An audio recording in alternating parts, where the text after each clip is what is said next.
Now, I know you've heard this one before, so let's go through this. A lot of the cynical fans, if you will, are kind of comparing this offseason, where a lot of it expected of the Browns, to 2019 when Freddie Kitchens was there and a lot was expected of the Browns, and we know how they had ended up. So what is different in your mind, and you're as close to the team as anyone in the media, from 2019 to 2021? What's the biggest difference, or the biggest differences?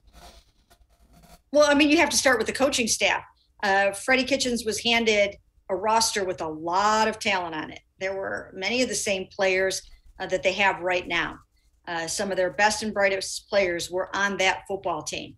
And it was just a very disorganized coaching staff without clear-cut schemes, especially offensively. They didn't really have a plan for Baker Mayfield. They didn't really have a plan offensively. And going into each game, they just didn't really have a great game plan either. And then calling it on Sundays was kind of a disaster. From everything that I've heard, and I've talked to people behind the scenes, it just wasn't how you run an offense or how you run a football team. And that's all changed under Kevin Stefanski. He's meticulous. He is organized almost to a fault, if that's even possible. But these guys know what's expected of them. They know when it is expected of them. And it is taught and articulated so clearly that everyone knows where they need to be and when they need to be there. And that is the difference. And they're playing to Baker Mayfield's strengths.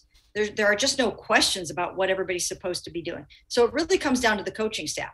Having said that, that was a much more difficult schedule in 2019, and it was a pretty easy schedule last year in 2020 from the standpoint of just strength of schedule. It was really the fourth easiest in the NFL. I think they have tougher opponents this year, although I saw Warren Sharp of Sharp Football.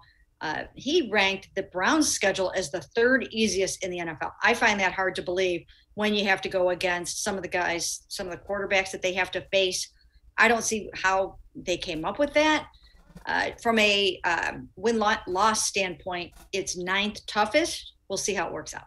The other thing is it lays out pretty favorably for the Browns. I know if you had a different opening game from Kansas City, you'd probably take it, but it isn't like they have a bunch of really difficult games stacked one on top of each other. They seem to be spread out. The games you would expect to be the toughest are spread out a little bit.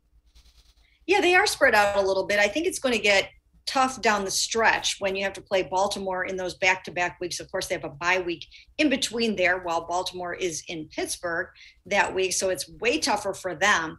But I still think that there is that stretch where you really face a bunch of your AFC North foes in that last part of the season, and it does get a little difficult, but still not as bad as it is for the Ravens. The other thing that seems different, and correct me if I'm wrong, it seems like the points that Kevin Stefanski is stressing very different from what was going on in 2019.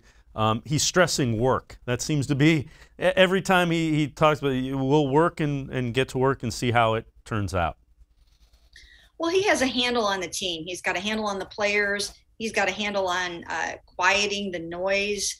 I mean, if you remember, you had Freddie Kitchens wearing a Pittsburgh Started It T-shirt. I mean, you just can't have something like that going on your football team. And I think that sort of captured the essence of what was going on that team in 2019. You would never find Kevin Stefanski doing something like that. He's very mature. He's a grown-up about this whole situation.